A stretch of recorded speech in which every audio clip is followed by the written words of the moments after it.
Hello， 大家好，我是 Jane， 欢迎你来到我的频道，来参与我们这个月份的主题是牌卡解读。那我们今天的主题是有关于眼前的这条路是值得你继续走下去的吗？那我们今天呢，会在这个主题帮大家做3个领域不同的分析。首先呢，在第一个部分，我们会先来分析有关于目前这一条路所带来你要学习的课题。那第二个部分呢，我们会来跟大家分享有关于这条路目前呢可能会遇到哪些挑战或者是哪些限制。那第3个部分呢，我们会来跟大家一起分享，如果你不打算继续走这条路，想要选择改变的话呢，那你有哪些地方呢需要先做准备跟衡量的，好吧 ？OK 哈，所以我们今天的主题是牌卡解读呢，一样会按照老规矩，没有任何的选项小物只有数字的1、2、3。我希望每个月可以带领大家训练一下自己的直觉，来连接这些宇宙的能量场，去选择一个更适合你的选项，好不好？那当然呢，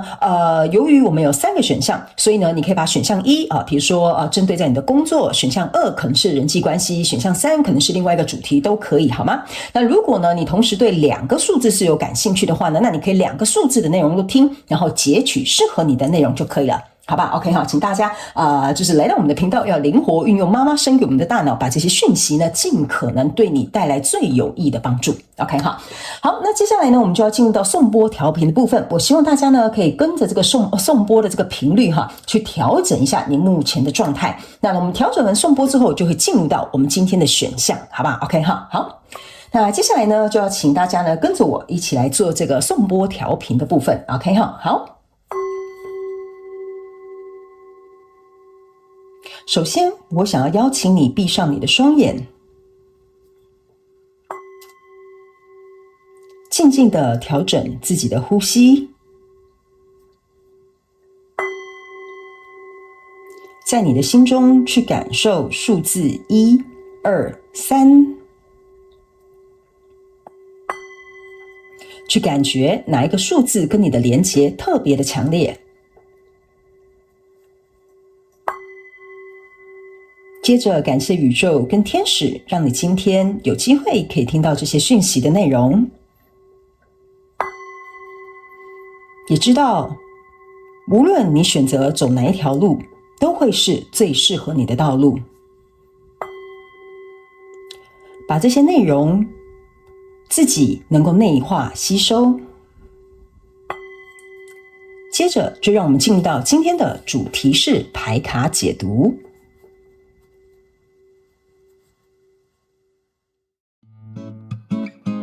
Hello， 大家好，我是 Jane， 非常欢迎大家来到我的频道收看我的影片。为了提供给大家更多丰富精彩的内容，在今年我成立了思维手术室社群，想要邀请你一起来灵活运用妈妈生给我们的大脑。那在社群里，我将会带领大家一起练习思维改写，并且提升自我认知，让你在面对生活当中的挑战有更强大的底气以及过人的应变能力。只要点击影片下方的资讯栏，就会看到思维手术室的社群连结以及入群步骤的说明影片。那接下来就让我们一起来看今天精彩的影片内容吧。Hello， 选项1的朋友们，欢迎你来到今天的主题是牌卡解读。那今天呢，我们要一起来讨论的，也就是你目前眼前这条路是值得你继续走下去的吗 ？OK 哈，首先呢，我们刚刚在这个开场的同时呢，有来跟大家分享有关于今天的主题是牌卡解读的整体架构跟流程啊。所以呢，如果你不知道我们今天呢会在这个选项当中做什么样的内容分析，欢迎你回到前面呢去重新听一下，好不好哈？因为经常会有人在下面留言问我哈，那其实我都在开场讯息有跟大家分享过了，好不好 ？OK 哈，好，那在第一个部分呢，我们会先来跟大家分享，也就是我目前正在抽的牌卡，就是呢，眼前这一条路为你带来需要学习哪些课题是你必须要能够去经历的，好不好 ？OK 哈，那请大家稍等我一下，我先帮你的牌卡洗出来哈。那刚刚呢，其实我在准备要帮你抽这个 Yes or No 的这一张牌卡的时候呢，很神奇的掉出了2张牌卡哈，因为我也还没有翻牌，所以呢，我们等一下一起来看一下好吗？我先帮你把下面这些牌卡抽出来 ，OK 哈。好，我们一起来看一下好吗？那也请这个选项1的朋友们请你呢先给我一点时间，让我去感受你能量场上面的呈现跟细节 ，OK 哈，请稍后哦。OK， 好，我觉得选项一的朋友哈，你现在走的这一条路呢，我觉得呢，不是该不该继续的问题哈，就我感受到能量场不是该不该继续的问题，而是说呢，这一条路呢是你必须一定得先经过的，就是说呢，比如说我们就这样讲哈，比如说人生有很多节点 ，OK 哈，那这条路可能旁边会有其他选项，你会绕过来下一个节点，或走这边到下一个节点，或只走到这个节点哈。不管你是选择哪一条路，我觉得你目前选择的那一条路呢，都是你应该要去走的。原因是因为呢，我觉得目前你走的这一条路要为你带来学习的课题的意思就是说呢，请新来的朋友们了解一下哈，我的主题是就是这个牌卡解读没有任何的这个主题限制，所以你可以对应在你交手的相关人事物或事件、梦想跟目标，甚至是关系或创业跟合作，好不好哈？我觉得这个跟你交手的这个人事物，你现在正在经历的意思就是说呢，我觉得某部分选项一的朋友，你会觉得这个人事物是非常难得的 ，OK 哈？所以为什么我会说呢？不是应不应该继续，而是说你会觉得这个机会很难得，或者是你会觉得这个状况很罕见，或者是你会觉得这个机会不可多得哈。所以呢，这一张牌卡给我有一种感受，就是说呢，既然这个人事物在我眼里或在我生命当中呢，有点像是一个很稀缺的资源或很稀缺的人事物哈，所以呢，我就想要进入到这个课题里面。OK， 所以我才说为什么这是你必经之路，就是这边一定是有一个什么不能说诱惑你哈，但是有一个吸引你的这个状态，所以你必须要进入到这个状况当中。OK 哈，所以呢，这不是值不值得，而是你一定得进去，你才会学到你值得得到的课题。OK 哈，所以呢，我觉得这有点像是一个你要说老天爷的安排呢，或宇宙的安排，通通都可以哈。那最重要的意思哈，是进入到这个课题之后呢，某部分选项一的朋友们，你可能会觉得这个人事物或许没有你当初想象的这么理想，或者是并不是按照你想象中的状况去发生，就是说它没有到很平顺。但是呢，有一点像是说呢，因为要有这些挑战，有这些过程，或有这些成长哈，你才能够去展现出第一是你的能力哈。这张牌卡给我有一种感觉，就是你要经历这一条路的原因，或进入这个人事物的这个状况当中呢，原因是第一个哈，你要知道你有什么能力可以在这个人事物当中展现出来。第二个，在这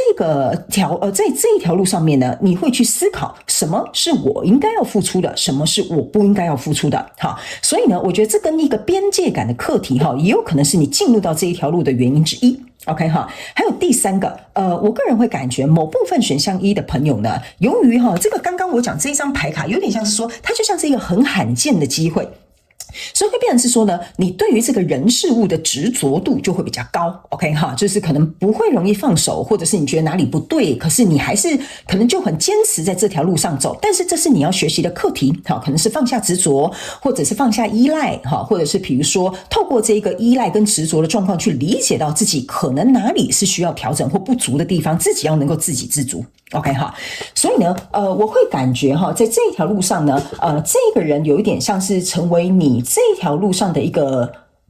推动者。OK 哈，但这个人事物呢，我反而倒是觉得哈，在某部分选项一的朋友们，你会很急着想要达成一个结果。比如说我认识这个人了，我就想要赶快跟他结婚哈，或比如说我好不容易找到一份工作了，那我就要赶快哈想办法，然后就是一定要有一个什么升迁哈，或者是我投资一个项目，我一定要赶快哈，我一定要有回收 OK。所以这个人事物哈，我觉得也有可能你遇到的可能是一个乌龟哈，就是呢事情推动的很慢，然后他可能也不急不徐哈，所以很考验你的耐心。我觉得也是你必须要走上这一条路的原因哈，所以呢，我觉得这就是为什么我会讲说不是值不值得的问题哈，而是我觉得这个人事物也是在训练你能不能够去相信每件事情都有它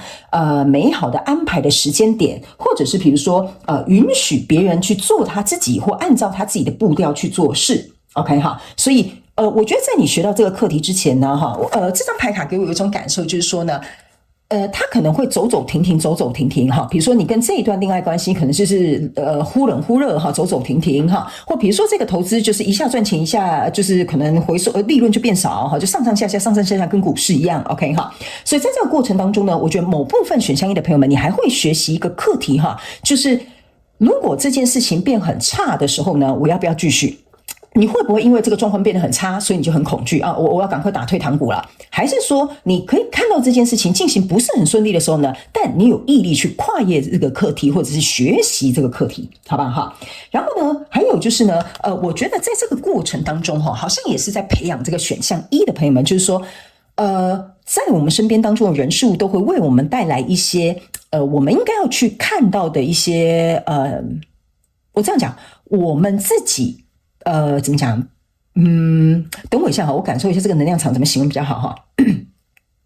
有一点像是说哈，我们身边的人事物都是来帮助我们提升我们人生或我们的个性，或者是我们的习惯的某个方面的状况。但是因为我们自己已经习惯这个模式或这个状况，所以我们不会不自知嘛，对不对？所以我觉得这个跟你在这条路上的这个人事物，或你现在正在走的这条路哈，有一点像是说，让你意识到哈，你在哪方面可能有什么状况需要调整，或哪些地方不足，或哪个地方你应该要再优化，或者是哪些地方你并不是如同你自己想象的那样。所以这个人事物跟这条路呢，有一点像是说哈，让你去发现，其实我好像跟我自己不是很熟哦，哈。但是呢，我好像经由这个人事物之后，我才意识到说，哦，原来我有这种面向，哦，原来我有这个习惯，哦，原来我会这样想。OK 哈，所以呢，还有另外一张牌卡在这里哈，就是说呢，我觉得这个跟你交手的人事物，或你在走的这条路的过程当中哈，我觉得某些时候你会看到，比如说这件事情不好的地方，这个人的缺点，或者是比如说你在进行这件事情的时候的不顺利。OK 哈，也在考验你的一个学习的课题，就是说呢，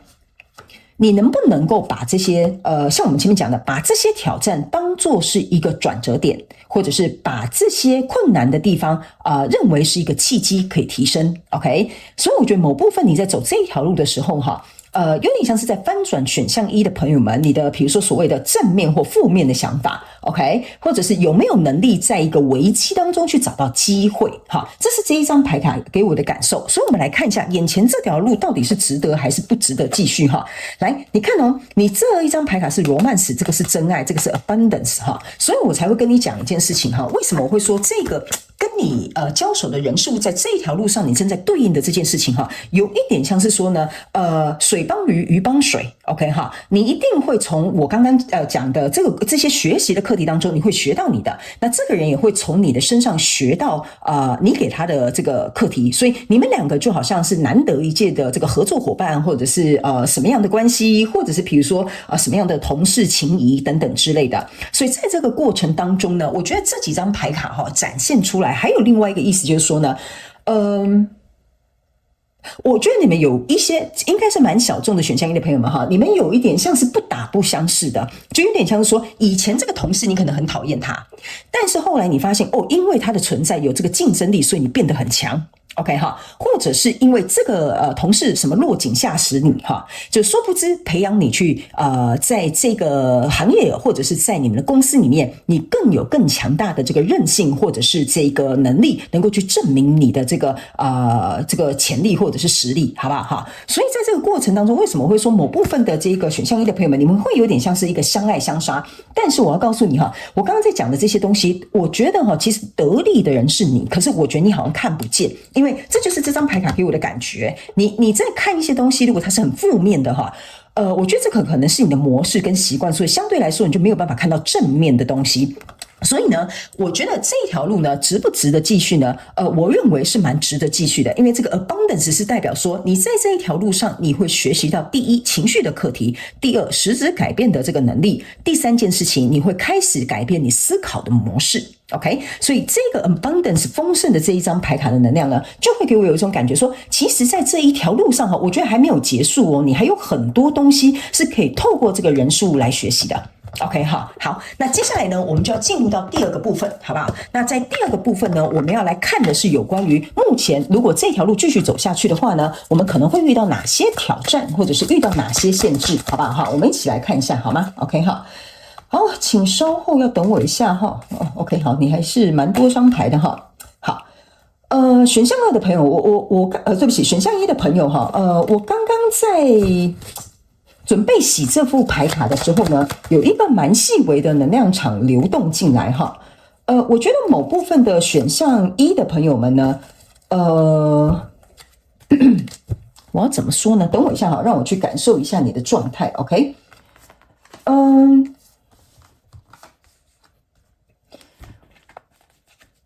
我觉得某部分选项一的朋友，你的能量场给我的感觉是有一点匮乏的 ，OK？ 我先跟选项一的朋友们说明一下哈，匮乏只是一个形容词，就是这样我比较好形容你哈，不然你可能听不懂我在讲什么哈。就是说呢，你在看待事情的时候都会看少掉的那一块，你懂我意思吗？好，比如说好，今天你交一个报告，你的主管刁难你，好，然后你就会去看少看的哪一块是什么东西呢？就是你会去看你老板很没有同理心 ，OK 哈，你的同事很不给力 ，OK， 或者是比如说你的另外一半不体谅你加班，哈，所以我觉得某部分少数的选项一的朋友们哈，你会去看这个部分，胜过于去解决这个问题，或者是去看到这个问题怎么样帮助你 ，OK 哈。所以我觉得这个可能是你在这个课题为什么还需要走这条路的原因 ，OK？ 这就是为什么我会觉得你很匮乏，所以你看到的东西都是少的那一块 ，OK 哈。好，那接下来我们来看一下你在这条路目前可能会遇到什么样的挑战跟限制哈。首先呢，我个人会感觉呢，哈，来。我刚刚是不是前面有跟你讲哈，执着跟放手嘛，对不对？所以我才会说呢，在这个过程当中呢，我觉得某部分的选项一的朋友们，为什么我刚刚在解第一组牌卡的时候，我就跟你讲说，这个可能是一个难得一见的契机，所以会导致于你的执着性或依赖性，或者是没有办法放手这个能力，会透过这一条路去来进行一个培养。但是呢，我也会有一种感觉，就是这一条路某部分选项一的朋友们走的并不容易哈，因为你们有一些人可能会在这一条路上，会有情绪上面的感伤或难过，或者是会有流泪这种情绪的这个状况出现哈。所以呢，这也是为什么就是我觉得某部分选项一的朋友们，你可能会遇到的挑战跟限制，就有点像是说，为什么老天爷要把这么，比如说我梦寐以求的东西，或我这么想要得到的东西，可是为什么会经历这么痛苦的过程 ？OK， 所以你可能会遇到这个挑战。OK， 然后呢，所以遇到这个挑战的时候呢，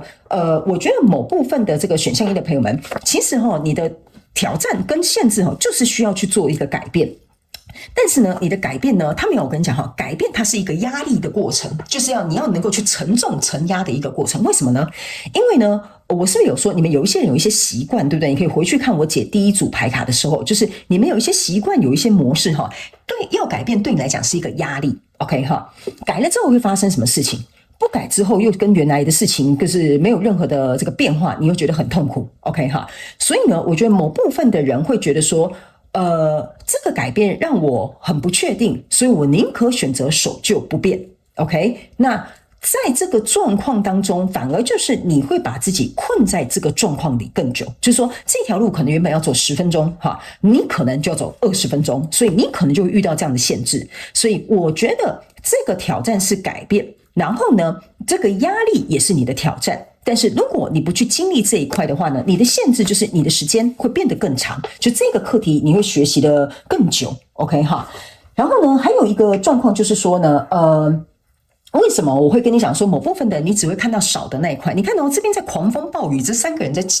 还在这边跳舞唱歌哈，这个就是说，这个意思就是说，他们不畏风雨，他们还是 enjoy 在他们的情绪或快乐里。所以这一张牌卡其实要告诉选项2的朋友们哈，不管你现在走的这一条路哈，可能会遇到什么样的挑战，或可能会遇到什么样的限制，你能不能够风雨无阻的去为你自己喝彩说，哇，你看这么烂的事情都可以被我搞定了哈，这么不给力的老板我都可以达到他的要求了哈，或者是比如说这么就是这个猪队友哈，就是我另外一半猪队友哈，这么就是没什么帮助哈，你看我自己也是把这件事情 handle 得很好哈，所以呢，要怎么样在一个暴风雨圈当中维持你自己中心情绪的稳定度，或者是快乐，或者是自给自足的这种情绪满足的状态呢，也是你在这条路目前可能会遇到的挑战。OK 哈，那呢，我会觉得呢，唯一有一个状况就是这一张牌卡呢，我觉得我在感受这个能量场的时候呢，是某部分的这个选项1的朋友们啊，我觉得你所遇到的限制有一点像是说，你的想法可能会在走这一条路的时候，你可能会觉得自己有点格格不入，或者是你的想法跟别人没有契合，没有共识，哈，就是因为你在里面可能会遇到不同的人事物嘛，那也有可能在这个走这条路的一个过程当中呢，我觉得某部分不愿意放手或者是很执着的人，你是害怕会有这个罪恶感，所以你不敢放手。OK， 就是你觉得你想要选择另外一条路了，可是你因为罪恶感或内疚感或自责感，所以你不敢选择另外一条路，所以这个也有可能会变成你的限制，因为这个可能会让别人去审视，你怎么会这样想？你怎么会这样做决定？你的决定是来自于哪里的依据？你怎么会认为这条路一定是好或不好 ？OK 哈，所以在这样的状况之下，我觉得非常有可能你会在乎别人对你的看法，或者是你做出这个选择，或者是改变另外一条道路的时候呢，可能会遇到一些冲击，可是别人可能不会理解，所以这个也有可能是你会自己限制自己的地方。OK， 好，来，那在这里呢是一个可能性跟参与 ，OK 哈，我会觉得你目前可能会遇到的挑战跟限制，就是说呢，为什么我会说某部分的选项一的朋友们呢？你如果不去做一个改变哈，你就不会有这个可能性的出现，因为说实在的。一个人的人生中间过程当中，你要得到你想要的东西，是因为你做出了不一样的行动，也就是这个改变 OK， 那因为你做出不同的改变，你才会看到其他的可能 OK， 所以这个可能性我会认为有些时候选项一的朋友们，你可能有选择困难症，或者是你就是比较容易拖延，或者是你很犹豫的，那在这个过程当中呢，他们说呢，不管你在犹豫或停滞这个状况当中，你没有做任何选择，其实那就是相对于你看不到未来的可能 OK， 因为你的改变一定是在做完选择之后才会改变的嘛，是不是这样说，对吧？然后呢这一张牌卡呢，其实也要提醒这个选项二的朋友们哈，你目前可能会遇到的限制就是你这个人在看人事物的时候呢，我觉得你有点看太窄了。OK， 就是你的不是说你眼界不够宽哈，就是说你一旦注意这件事情哈，你就只会注意这件事情，所以你永远就专注在这个小黑点，但你没有看到这个小黑点旁边的这个 big picture 或整个比如说比较大的画面或比较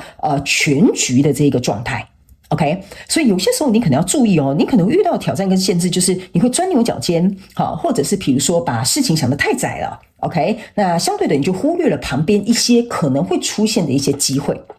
OK， 然后还有一个我觉得选项一的朋友们可能会出现的就是说呢，你可能在这一条路上的过程当中呢，这张参与的牌卡给我有一种感觉，就是说呢，你好像在选择你的 person， 就是说呢，我们如果到不同不互相为盟嘛，就是我们就不要结盟了嘛 ，OK 哈。所以我觉得在这一条路上，你可能会遇到的挑战就是谁要下车，谁要上车 ，OK。那你把那个赶下车的人呢，哈。我觉得呢，你要怎么样去处理把他赶走之后的这些状况，或者是如何把他赶走，或请他下车，我们不要讲赶走啦，就是请他下车，不要继续再跟你坐同一台车的这个状况当中呢，我觉得这个取舍哈，对你来讲也是一个挑战。OK， 但是你不做这个动作的话，相对的你就会受到限制，因为一台车上面它一定是有固定的座位嘛，是不是这样说？那如果你要继续走这一条路的话，或者是你要走一条更好的路的话，那你可能就要去筛选跟你一起走在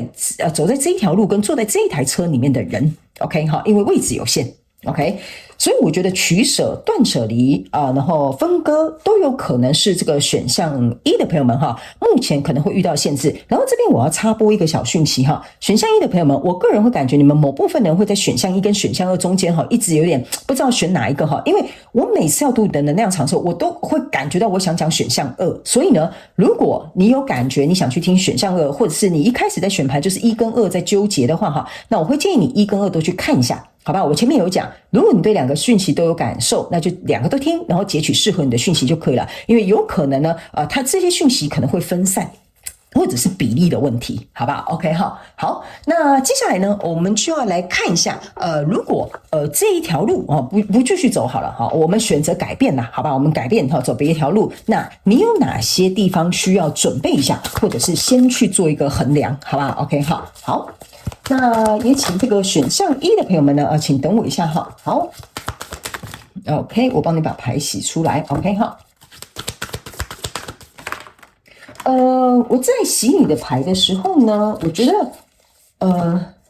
选项一的朋友们哈，你在这条路上呢，我觉得你选择要不要改变你的道路哈，其中还有一个问题是来自于你的比较。OK， 好，因为我在抽你这个牌卡的时候，我感觉是一个比较，就是说，为什么我在准备抽第三组牌卡的时候有这个感受，就是你像说呢，你之所以为什么现在会来看这个影片，觉得我到底要不要继续这一条路？因为你在比较哪一个比较好。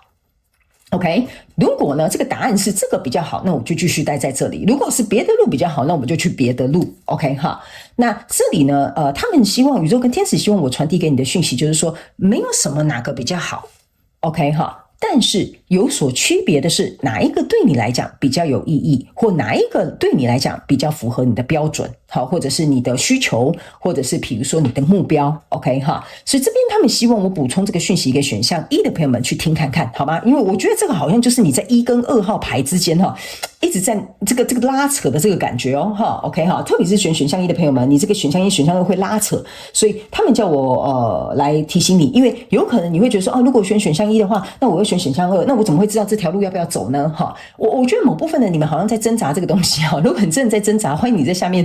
留言跟我分享，好不好 ？OK， 好，我很想看看。OK， 好，来，那接下来呢，我们就来看，如果选择改变的话，有哪些地方呢？需要准备跟衡量一下下，好不好 ？OK， 哈，首先这张牌卡呢是一个，这叫什么 ？Parrot 叫什么？鹦鹉 ，OK 哈，好来，这张牌卡，我个人会有一种感受，就是说呢，你要去准备跟衡量的，就是把这个改变说出口。好，那因为我不知道你们每个人在遇到的状况是什么，但是我觉得某部分的选项一的朋友们，就是说，如果你不选择继续这一条路，你要改变另外一条道路的话，我觉得你好像要透过一个说话，把这个东西讲出来，就是说我要改变了哈。例如说，假设好了，你觉得我要继续在这份工作吗？如果不要的话，你是不是就要去口头提离职嘛？好，这个就是一个要说出来的一个过程哈。或者是比如说我跟这个人这个关系我不想再走下去了，所以你要跟他提分手，那你也要跟他说出来，讲清楚跟说明白 OK， 所以这大概就是为什么我觉得如果你要选择另外一条路的话，你要先去处理这种口头交代的事情。OK， 好，那接下来呢我觉得如果你要改变的话，哪些地方需要准备跟衡量，就是说你要有一个实质的计划。OK， 然后在这个实质的计划的过程当中呢，因为你要去执行嘛，就比如说你要换工作了，你要跳槽了，是不是这样说？所以你可能要去准备你的履历你可能要去打听打听这个业界的风声你可能也要做一些准备就是要去面试，是不是这样说？我会认为刚开始你做这个改变的时候，事情可能暂时没有你想象中的那么顺利哈。如果你就是觉得我想改变了，事情可能不会那么顺利哈。但是在这么不顺利的过程当中呢，你要学习能够对你自己温柔一点点，因为我觉得某部分的你们例如你在找工作，你裸辞了或你离职了，然后发现其实现在工作好像不好找，你就会觉得说我当初干嘛没事找事，为什么要换工作或者是为什么要换公司那这个就有点像是你虽然有去做后面实际该做的事情，但是这个还没有看到起色之前，你可能就会鞭打你自己，或者是很后悔或懊悔做这个选择 OK， 所以这个部分呢，我觉得你可能要先做好心理准备跟一个衡量 OK 好，那在接下来呢我觉得某部分的这个选项一的朋友们，如果你要选择改变的话呢，有些时候为什么我会说我刚刚好其实只有看这3张牌卡，因为我很专注的在感受这3张牌卡的能量。当我把这张牌卡拿起来的时候，我就知道为什么他们会说有些状况可能会停滞，如果你选择改变的话，原因是因为有些时候有些状态它必须得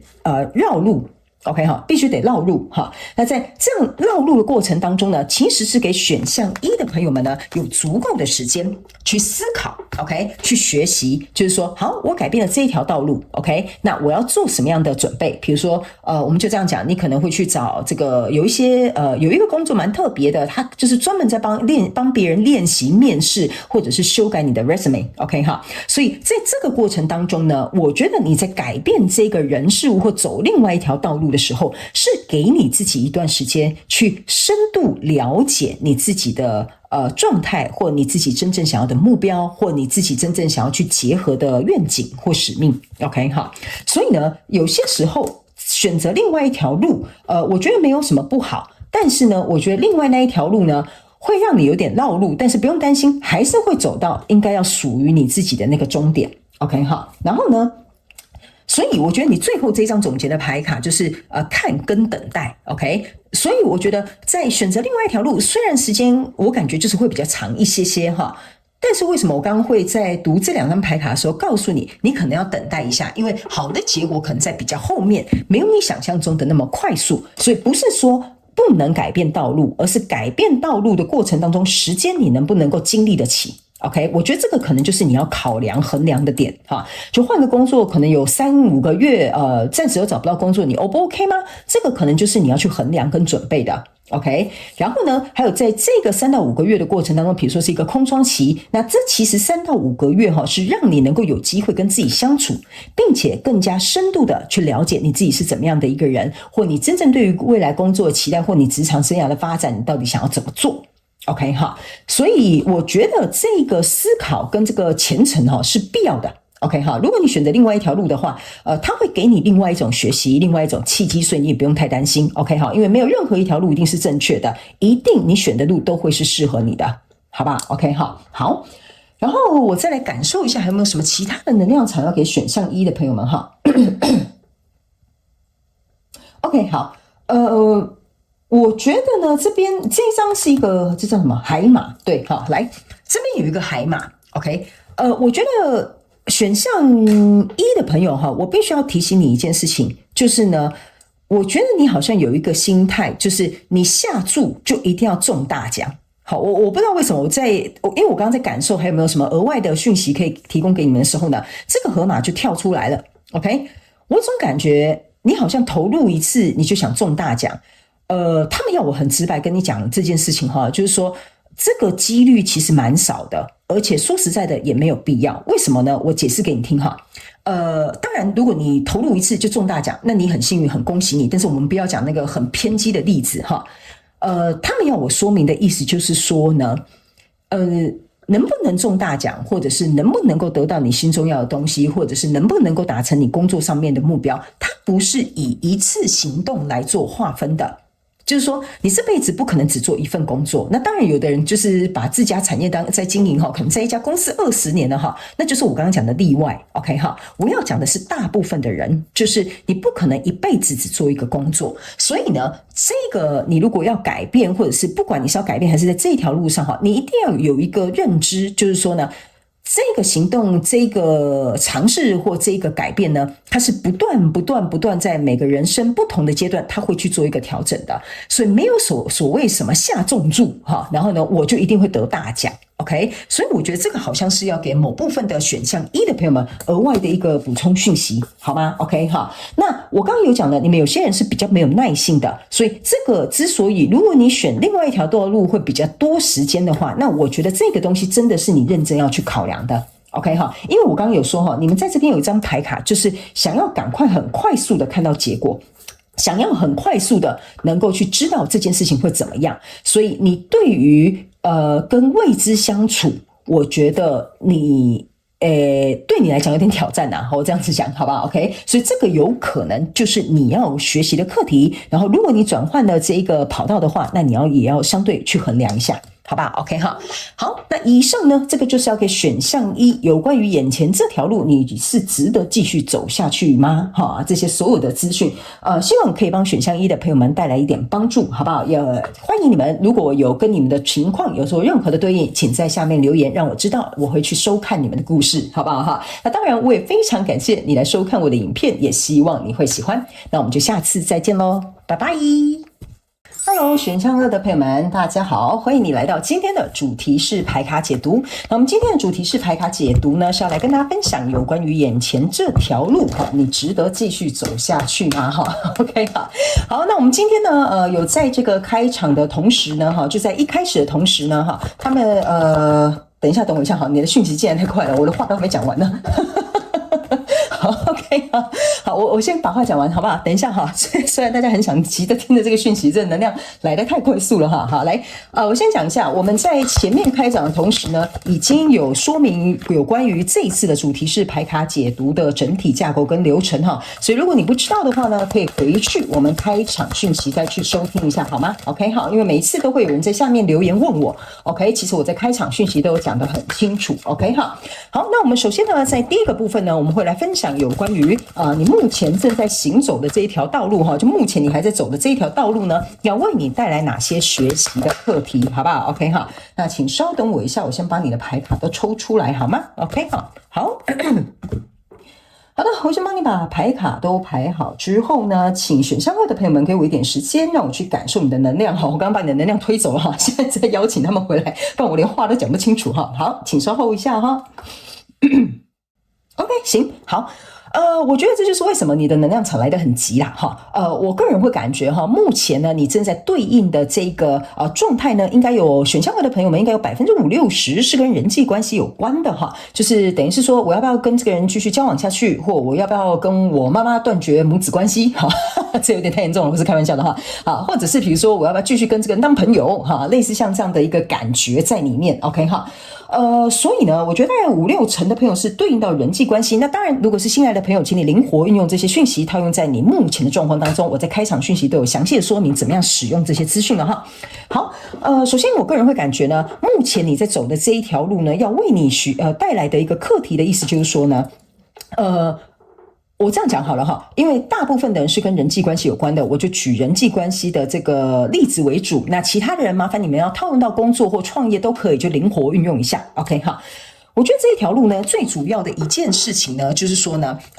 你不能只去看每件事情好的一面，就比如说这个人好的一面，你只欣赏他的优点，享受他的优点，但是你却觉得我不喜欢你这个缺点，或我不喜欢这件事情不好的地方 ，OK 哈？因为很多人事物都是一体两面的 ，OK， 所以相对于来说呢，就是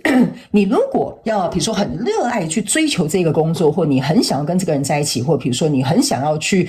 比如说从事什么样你的斜杠事业的话呢，那它在其中一定会包含好跟不好哈 ，OK， 所以呢，我觉得你在学习这条路的课题的意思就是说，怎么样同时去接受这两个是有点互相对立的一个状况 ，OK 哈，因为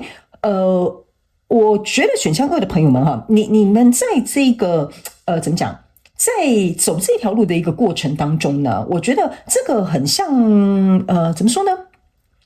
很像你好像试着想要去创造一个世界哈。我为什么会这样讲的原因就是说，比如说好，你跟这个人结婚，就是创造你们自己的一个家庭生活哈，或你在做这个创业，就是有点像是在创造你未来的这个事业蓝图哈。我这样讲的原因就是说呢，当你在创造这个世界的时候呢，这个世界是多彩多姿跟多元的，所以你不可能说里面都是仙女，都是独角兽，都是彩虹哈，永远都不会下雨，也不会有阴天哈，也不会有月亮，不可能嘛哈。就是说这个世界里面，它一定是好坏参半，然后呢，也有可能会有开心的时候，有不开心的时候，所以在走这条路的过程当中呢，我觉得你要能够去看到。世界上要有不好的事情，才会显得好的事情的存在。当然有好的事情存在，我们也才会去珍惜这些好的日子，或者是这些好的结果。所以呢，在这样的过程当中呢，这边是有2只手的哈。那2只手捧住，就有点像是说呢，我愿意接受，不管事情好与坏，我都有能力去承担。所以这一张牌卡给我一种感觉，就是这条路上你在学习的这个课题，就是不管好坏如何，我都有能力去承担它。OK 哈，因为你绝对不可能我不知道为什么哈，我在读这张牌卡的时候很有趣哈，我觉得某部分选项2的朋友们哈，你会有点闹脾气哈，我不知道你是不是这样的人哈，但这张牌卡就是里面我觉得有部分选项2的朋友你有点作，你会闹脾气说为什么一定要这样，我就是不喜欢他这样，他为什么就是要怎么样哈，所以呢，也有可能是你讨厌的老板哈，所以你就会有这种小情绪存在啦哈，我觉得这是很正常的 OK， 不管是什么样的人数都是会有的。好，那接下来呢，我们在往这边的能量走的时候呢，我会觉得某部分的人呢，你可能第一急切的很想要得到结果哈。那第二个，你就会觉得为什么我要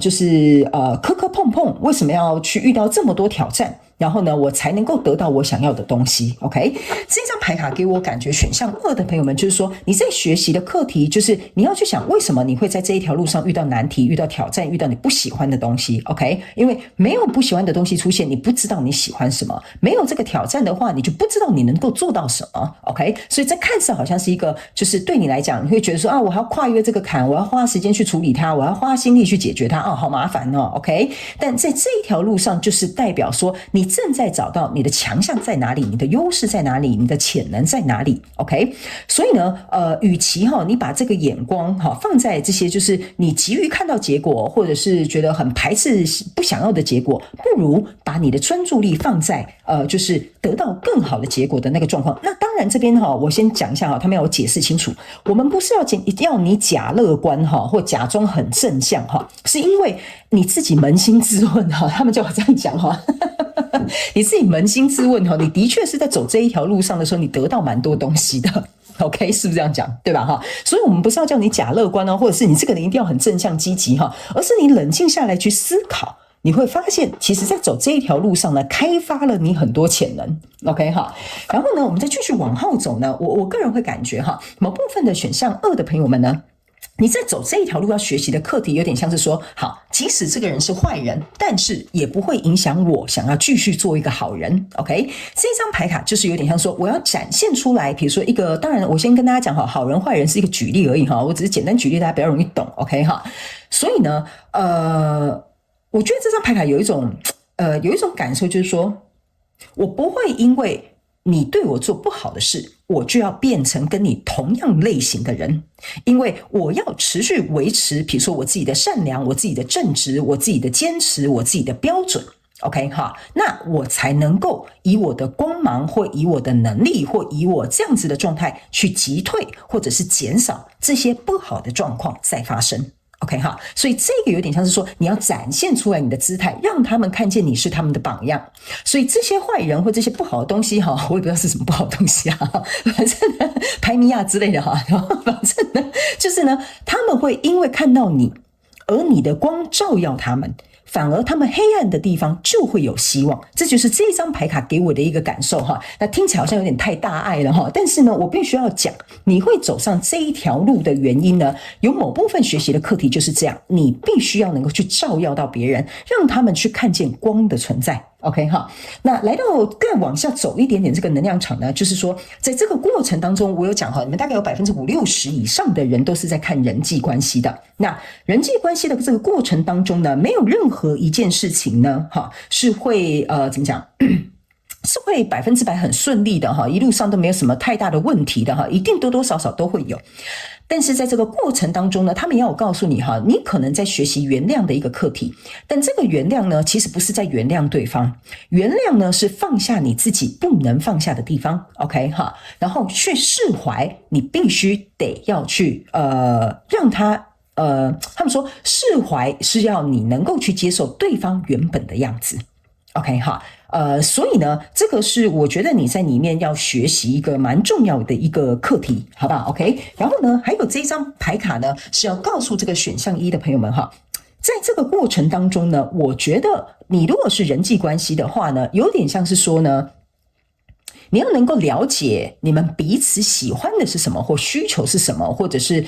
你们的地雷在哪里。 OK， 那如果以工作上面来说，就有点像是说呢，你要了解你的受众他们喜欢什么样的商品，所以你上架的时候这个商品才会热销嘛有点像是说有点对症下药所以在这个过程当中呢，我觉得你们可能也在学习说，我不要勉强你接受你不想要的东西，但我也不要呢硬要接受你给我可能觉得不适合我的东西所以这个有点像是一个互相学习的课题。那你们两个人之间的摩擦或这个事业的经营，它才会运转得很顺畅。所以这个呢都非常有可能是你在走这条路上目前会学习到的课题。那以整体能量上面来讲呢，我觉得这个课题呢应该是走到中尾端了我在读这个能量有点像是中尾端，所以这条路到底还值不值得继续呢？我们来看一下就是不用担心。OK 因为为什么我会说你已经走到中尾端了我刚还没有翻这张牌卡之前，为什么会这样讲的原因就是我觉得大部分选项2的朋友们，你大概已经都可以理解我刚刚跟你讲的这些内容，就是你清楚我在讲什么啦，哈，你很容易就对应到，因为我觉得你差不多要下台一鞠躬了啦，哈，所以呢，就有点像说，该学的课题学完了，处理的也差不多了，我该得到的这些挑战，我觉得我也都胜任了 ，OK， 所以这个不用担心的这个意思就是说呢，这一条路不是值不值得继续，而是会有一条新的路来衔接。OK 哈，所以呢，我觉得你不用去管什么时候会结束，而是会有一条新的路来衔接，好不好 ？OK 哈，好，那接下来我们来看一下哈，目前这条路你可能会遇到什么样的挑战，或者是最后你还会遇到什么样的限制，好不好？因为我感觉它是在中段的啦哈，中后段差不多了 ，OK 好，所以呢，我们也要照顾还在前面不断划水游泳的同学们，好不好？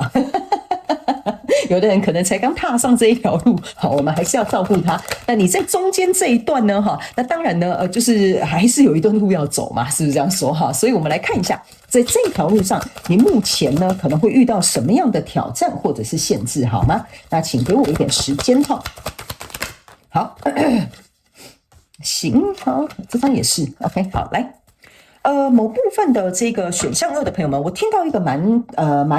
应该是小众的讯息啦哈 ，OK 哈，如果你是新来到我们的频道的朋友们，跟你说明一下哈，我们这边有很多小众插播讯息哈，那个不是一定要给你的，就是那种极小众的人群们哈，你们有某部分的人应该是在跟争钱吗？就是财产啊，好，比如说我举个例哈，你们有的人应该是在争财产有关的，或者是在分钱的部分有关的哈。那这个部分有一个特殊的讯息，就是要告诉你一件事情，就是你要能够去看到为什么。你对这件事情有这么大的反应，或者是反过来反之亦然，为什么对方会有这么大的反应，你就会找到解决的方法 OK 哈，因为我不知道为什么这边有一个小众的讯息，可能刚好可以帮助正在烦恼这件事情的人。好，那接下来呢，我们要继续看一下这条路目前你可能会遇到什么样的限制哈。首先呢，这边我听到一个非常明确的一个讯息，就是某部分的这个选项2的朋友们呢，你们有某部分的人哈是非常我这样讲哈，我要怎么形容呢？你们有部分的人是蛮相信命定论的，就是我举了几个比较好笑的这个例子哈，比如说你就觉得一定是我上辈子踢倒他家祖坟啊，所以这辈子我就欠他，我就是必须要来还的或者是比如说算命老师跟我讲哈，我跟他的这个孽缘哈，就是会怎么样哈，反正就类似像这样，我就举一些比较好笑的例子哈。那由于你自己本身脑子里有这些限制。好，就是说我们刚刚有讲嘛，现在我们要解说的是有关于这条路上可能会遇到的挑战跟限制。由于你有这些限制，所以它阻碍了你去做一个改变。好，例如说，假设我们刚刚有讲嘛，哈，这件事情一定有好有坏，是不是这样说？哈，比如说，你遇到这个人，你就是可能跟他在这个感情里面纠缠了很久了，是不是这样说？但纠缠很久才会让你去理解到，不适合的感情或不健康的感情，我们就是此地不宜久留，哈，你懂我意思吗？但是呢，你就会因为这一个所谓的命定论，哈，就说怎么样，所以我就留在这里，所以这就是你的限制跟你会遇到的挑战。你的挑战就是你能不能够突破、去蜕变、去改变这些思想中心，然后去改变你这些既定的想法，或去改变这些你可能被卡住的地方。OK， 因为我不知道为什么你们这边当我在拿这2张牌卡的时候有一群人你们是很哀怨的哀怨不是说你哭哭啼啼就有点你会觉得就很像叹气这样，我好多哪有什么办法事情就是这样，他这个人就是这样现在就是这样。我觉得你们某部分的人是这样子的一个状态OK， 所以呢，那就会导致于你会觉得也没什么希望，那有什么好改变的？OK， 你要先去想一下，不是没什么希望，有什么好没什么希望，所以我干嘛要做这个改变？而是说呢，因为你没有做这个改变，你怎么会看到希望呢？是不是这样说 ？OK， 所以这个可能是你在目前这一条路上可能会遇到的挑战跟限制。OK， 还有某部分的人呢，我觉得这个也不用讲的那么复杂，也有可能像是说呢，另外一派人，我觉得你的能量场有一点像是说呢，你就是跟你的另外一半讲了800遍，叫他袜子要记得丢到篮子里面。OK 哈，那你就觉得说我讲了800遍他都不听了，那我有什么办法呢？是不是这样说，对吧？可是他可能袜子乱丢，是不是这样说？可是他其他的地方呢，可能做得很好，比如说他倒垃圾很准时哈，比如说他碗都洗得倍儿亮哈，类似像这样 OK 哈。所以呢，我觉得这个可能对你来讲也是改变你的看法的一个部分，就是说我们刚刚有讲人无完人，在第一组牌卡的时候我们就有讲，你不可能只是怎么讲说，就是好的坏的你都要去承担嘛，但是有些时候你要如何能够去展现出来，让这个人知道说你可以包容什么，不包容什么，这个就是我们刚刚讲的展现爱，展现这个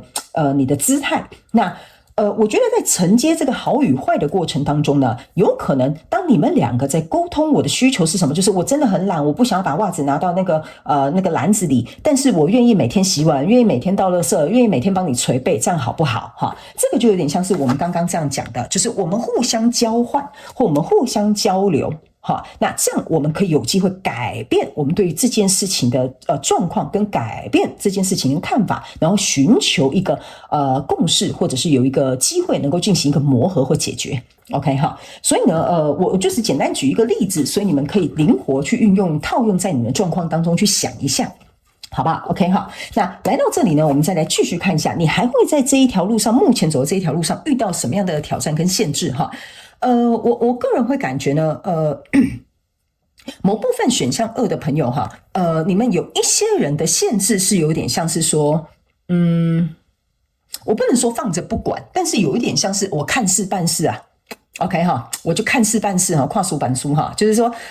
既然都这样的，既来之则安之，哈可能就安着安着就变成像是安太岁一样，就安在那里，就动也不动，都没有改变了哈，有点类似像这样。然后呢，这就会变成是说呢，这一件事情它可能会停滞，可能不顺，或者是可能沟通不良哈，就会变成是说你摆烂，那我也耍废哈，我们就放在那里没关系，等到哪天我们吵起架来，我们再来好好沟通哈。所以呢，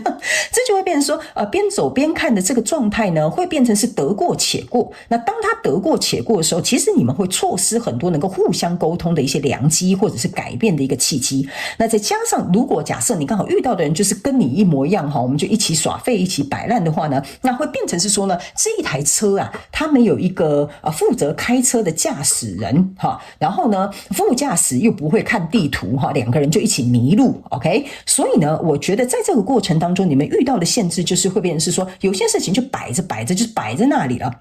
OK， 那你们要遇到的挑战就是，如果假设好了哈，这件事情你真的那么在乎，你真的那么觉得你想要尝试去做哈，或者是你觉得你还想待在这一条路上哈，那你要先成为那个领导者，你要先成为那个先锋，你要先去做出那个行动。那来到这里，我知道这边开始会有很多人说，俊为什么是我不是他 ？OK 哈，那你要去想一下，如果你会讲这句话的话，那你干嘛待在这一条路上？是不是这样说？对吧？哈，那就代表说呢，你心不甘情不愿，那你其实应该换一条路。OK， 所以这就是为什么我会跟你讲，如果你继续走在这一条路上，可能会遇到的挑战跟限制的原因就是在这。对吧？好，那所以呢，既然你选择走一条路，那路上有障碍物，我们就得把它清除，就有点类似像这样的感觉，所以这个就是你的挑战。OK， 那来到最后，这边的牌卡呢，我们来看一下哈，你还会遇到哪些挑战跟限制呢？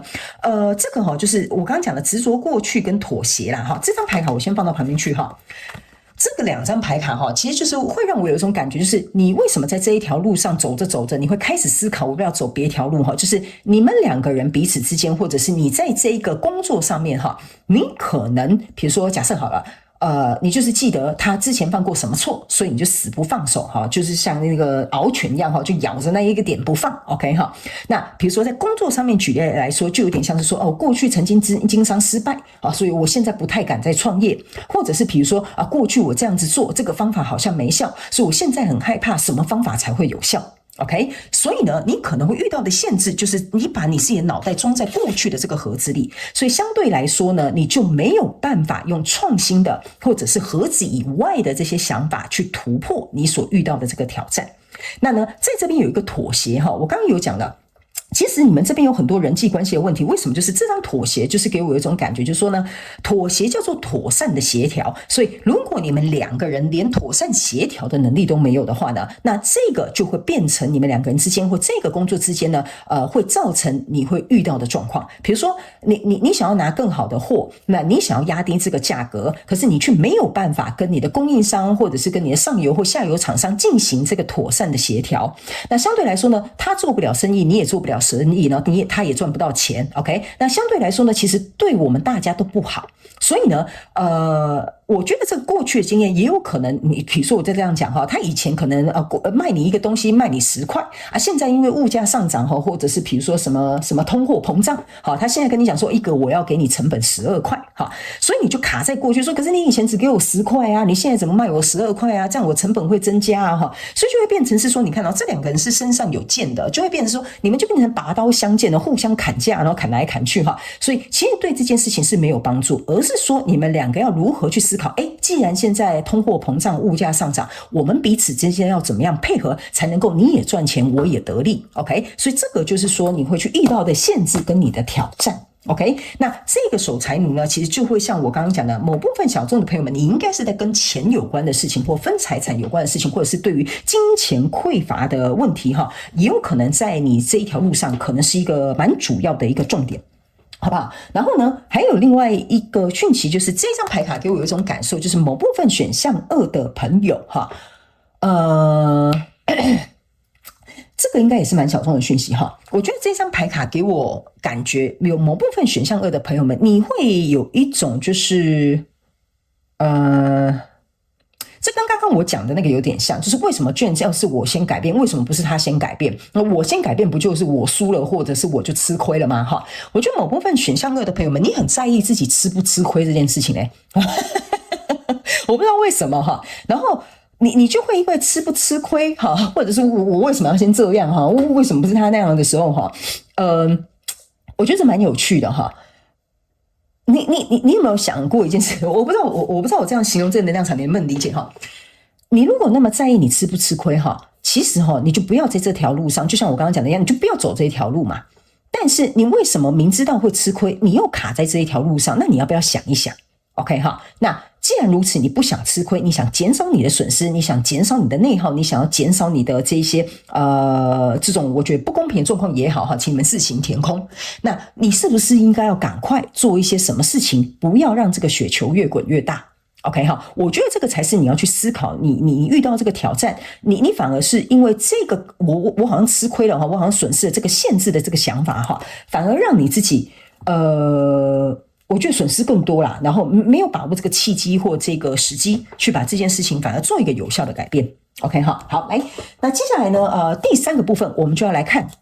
好了，如果这条路你走得不爽哈，你想改变没关系，我们也帮你准备了备案，好不好 ？OK 好，我们来看一下，如果要选择改变的话呢，你有哪一些地方呢？你可能要事先做一个准备啊，或者是需要去衡量的地方，好不好 ？OK 好。好，行。那选项2的朋友们，我刚刚有讲哈，你们不要太担心，你们有蛮大部分的应该是走在已经中后段的。那我有说，你这条路要不要继续呢？其实我觉得你不用去思考这个问题，因为会有一条新的路会自己打开，好不好 ？OK 哈。只是这一条新的路呢，我觉得新的这一条路呢，可能稍微要再等一下下，因为你在中段嘛，所以可能还要再进行一下，好不好？好。好，我们接下来就来看，就是如果要选择改变的话呢，你要继续的对不起，好，你要需要准备跟衡量什么东西哈？好，来，我们来看一下。首先我觉得这几张牌卡有一点像是说，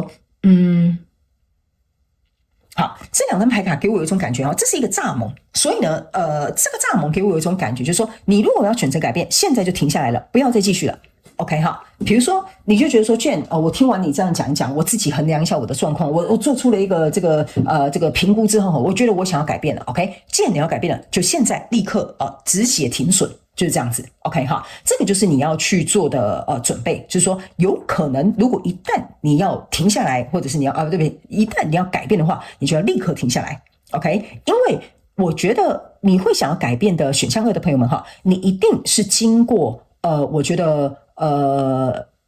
权衡利弊之后，你知道一定是走另外一条路，一定是对你特别好，所以你要嘛就是快刀斩乱麻，赶快迅速的离开，因为蚱蜢呢，它就是一个。你们知道吗？蚱蜢会从这边跳到这边嘛，所以它很快会跳到下一条路。所以呢，如果你选择改变呢，那你一定要去准备跟衡量说，好，那接下来我要跳到哪里去？而且呢，跳过去的那边呢，一定是对我有利的 ，OK 哈。所以呢，他们要我跟你讲哈，如果你要选择改变，不用担心，好，你说Jane，我不想要等那一条新的路自己出来，我现在就想干嘛？可以的，原因是因为这个是一个水牛的牌卡，就是说我为什么一开始前面就跟你讲，你不用太担心会有新的路出来的原因，就是因为你这个丰盛呢，宇宙会来提供给你，就是说呢，你要继续待在这条路上也可以，你要跳到别条路上也可以哈，你要等那条新的路上来也可以哈。原因就是因为不管你找哪一条路条大路通罗马的意思就是这样，选项2有点类似像这样的一个感觉，所以我才会说你不用太担心，走哪条路都无所谓。OK 哈，那唯一要去做的衡量就是说，你跳过去之后，你有没有信心？为什么我会这样讲呢？我觉得某部分选项2的朋友们你在跳的同时，你之所以为什么现在还不跳，可能还走在中段的过程当中，就是因为你可能还没有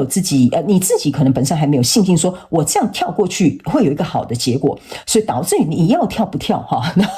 要走不走啦有点类似像这样的感觉，所以这个是属于比较有点像心理准备的部分。OK， 那现实方面的衡量，我觉得选项2的朋友们你是很聪明的，所以我觉得你去衡量完之后其实你会发现你有很多个选项。OK， 好，那接下来呢，我要给你看中间这张牌卡，这个叫做就是拥抱 in between， 所以我才会跟你讲，你们很多人是走到中段的，会有一条新的路会衔接上来的，不管这个条路是自己显现还是你选择要跳过去的，这个中间的过程当中，就是你要去准备跟衡量的。OK 哈，你有没有那个耐性？你有没有那个时间？你有没有那个空间可以继续在这里好，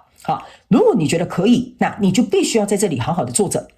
不要那边慌慌张张，然后忧忧虑虑的 ，OK 哈，因为在这条路要准备继续走下去的过程，你多多少少还是会遇到一些挑战，还要学习的课题，还有你要处理的这些问题。好吧 ，OK 哈，所以呢，我觉得如果你要选择改变其实我可以跟你讲你看你的牌卡都是这样子的。你要无所畏惧，并且要勇敢 ，OK， 并且去爱你所爱的。所以这就是为什么我会跟你讲这一张跳蚤的牌卡出来的意思就是说你如果在那边疑疑歪歪跟我讲说为什么我要改变？为什么我一定要先这样？他为什么不这样子疑疑歪歪的那群人我觉得你就赶快改变吧，你不要在那边等那一条新的路来了因为你疑疑歪歪，我也是觉得疑疑歪歪。你知道为什么吗？原因是因为你如果会疑疑歪歪的话那边叽叽喳喳的话就代表说你对这个人事物或这一条道路你会觉得他可能没有跟你对齐，你可能没有那么喜欢，或者是你觉得你可以有更好的选择。那既然如此，你心知肚明，你这么有自信，你觉得你可以有更好的选择的话，那你就应该勇者无惧，勇敢的去选择那个更好的你为什么要在那边疑疑歪歪呢？就是那什么无病呻吟，是不是这样说？对吧 ？OK 那当然我要说的是，这一条路它有你要学习的地方。但如果你觉得你学习够了，我已经 OK 了，我要毕业了，那你就赶快撤退，这样就好了 OK 所以这个就是你要去衡量的地方，你要在这边无病呻吟，还是说你觉得自己有自信，这个课程我已经下课了，我已经毕业了，我不想继续待在这里了，你已经衡量过了 OK， 那你要准备离开了，那你就彻彻底底的勇敢的去做这件事情。OK 因为为什么我会觉得说你这张 no need to worry 你可以去自己去想一下选项2的朋友们，我帮你连结一下，你就会知道说为什么你这张主要的牌卡这一条路值不值得你继续走下去。 Don't need to worry 的原因就是因为只要你够勇敢，你要的宇宙会提供给你，只要你能够有信心去做一个改变 OK， 去爱你所爱的东西 OK， 你就会得到你想要去走的那一条道路跟你想要的结果。只是如果你选择停留在这个中间，就是说我还在犹豫，我不知道要不要改变，我不知道要不要选择其他的道路的时候，那你就给我点这类你就给我做好，想清楚之后你再去做你的决定 OK。 但是这条路有它值得去走的道理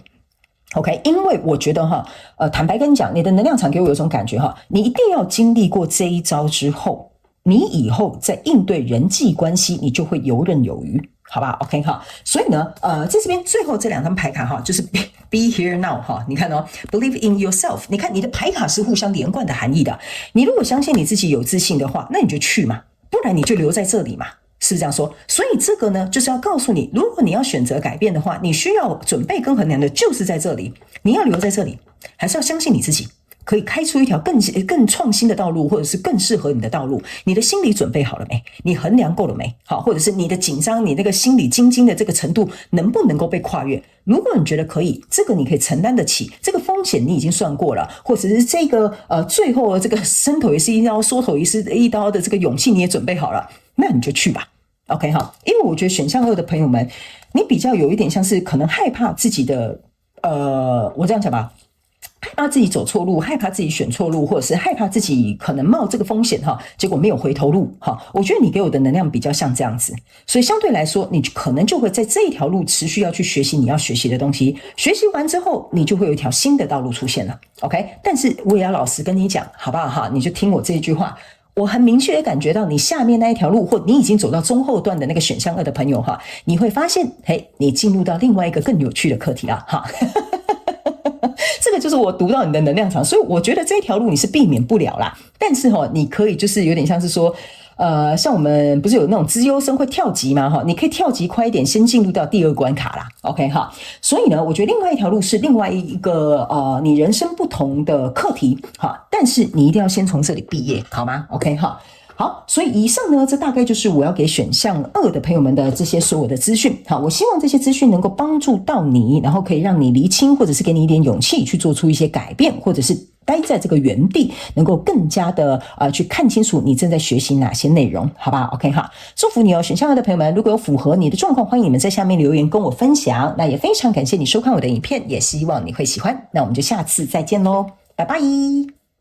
Hello， 选项3的朋友们，欢迎你来到今天的主题是牌卡解读。那今天呢，我们要共同来讨论的呢，也就是眼前这条路，你还值得继续走下去吗？还值得你继续走下去吗 ？OK 哈，好，那我们在今天的影片的开场之前呢，我们就已经有跟大家解说有关于这一次的主题是牌卡解读的整体架构跟流程。那首先呢，如果你没有看过的话呢，我会建议你回头去看，会比较清楚怎么样去使用这些讯息。然后也会了解我们会怎么样来进行这个分析，好吗 ？OK，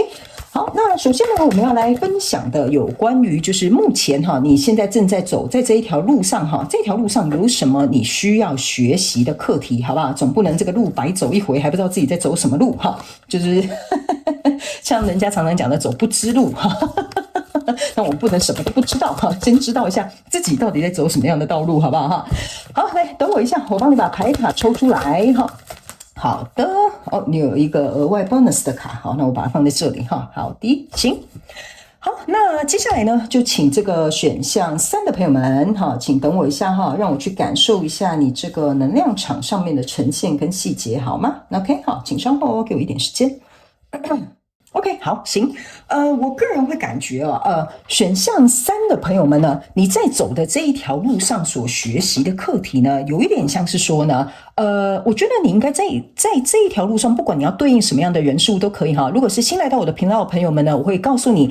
你要灵活运用我给你的这些讯息，然后把它利益最大化，来帮助你的状况。那你可以自行对应在任何你生活的情况当中，因为我没有办法去对应到每个人的状况，但我会尽可能举例或解说，让你能够了解，好不好？首先呢，我个人会感觉呢，选项3的朋友们，你在这一条路上要学习的一个课题，就是即使对不起，我重新解释一下就是我觉得你在这一条路上，正在学习的课题，就是说，即使再失望，都不要忘记你自己的光。OK 就是说呢，我们人生呢一定嘛十之八九总会有不如意的地方，但是呢，当我们在失望的过程当中呢，不是说老天爷好像让你去经历折磨你让你去感受这个痛苦，而是说在这样的过程当中呢，比如说你很失望的时候，你才会有时间有空间能够去反思或反省你现在去经历的这些过程。OK， 那在经历这些过程之后，当你内化或消化之后，会让你自己去能够理解为什么我在经历这些事情的时候，你才能够再次重新燃烧起对生命的渴望，还有你的光才会重新蜕变成一个更耀眼的这个层级。OK 因为呢我感觉这一张牌卡会让我感觉到选项3的朋友们，我觉得你的生活或你现在在走的这一条路上让你觉得有一种无力感，或者是有一种失落或者是期待落空的感觉。那我觉得你在学习的课题就是如何从这样的黑暗中再爬出来，然后但是呢就是全身即使脏兮兮黑黑的还是会跟别人讲说，你看我还是没有被击败，我还是没有被打倒，你的光芒会因为你再一次从黑暗当中显现出来，会显得更耀眼，然后更灿烂。 OK 所以在这个过程当中呢，我觉得你内心如果有受到就是怎么讲？有受伤的地方也好啦，有这个你觉得不舒服的地方也好，我觉得某部分你也要学习如何能够去疗愈这一块。OK， 那这条路呢，还要学习什么样的课题呢？就是说呢，我觉得某部分选项3的朋友们呢，你在对应的这一条路上的人事物我觉得，有些时候这有2个讯息在这里有些时候跟你对应的这个人事物可能会说一些蛮难听的话或不好听的话，或者是不入耳的话。 OK， 那反过来也是也有可能这个人是你，或者是这个人可能是对方那在这样的过程当中呢，我觉得都会造成你们在潜意识或者是在无意识当中呢让你自己会去记住这样子的感受在你的心上。OK， 所以呢，我觉得这样子的状态呢，它可能必须也要透过你去说出，让对方能够尊重你的一些做法。意思就是说，比如说今天你的主管说你怎么笨得跟猪一样啊这么简单的报告你也不会写 ，OK 所以这句话可能伤害到你或质疑到你的专业能力，是不是这样讲？对吧？可是呢，为什么我会说你要用说话的方式、表达的方式去告诉对方如何尊重你，就是你要告诉他是说，你可以告诉我要如何改进，但你不要做人身攻击。所以我觉得这一张牌卡给我有一种感觉，就是你在这一条道路上也在学习这个课题，如何去表达你自己，让你自己可以赢得或者是获得你应有的这个尊重。OK 然后也不要被这些人讲的话语去影响到你自己的心情。那当然我知道这比较难别人骂我们怎么可能不影响我们的心情呢？但是你要能够记得就是有些时候有些资讯我们要选择听，有些我们就选择不要听，因为你也知道他讲的就不是什么好听的话，你也不用听进去，你也不用认真。 OK 这个也是我们在练习人际关系或沟通的过程其中一个我觉得要去培养的能力啦。 OK 那来到这里呢，我觉得你在这条路上还有学习一个课题的意思，就是说呢，我觉得某部分的这个选项3的朋友们，为什么我会说我刚刚在读你前面的那样，你有一种无力感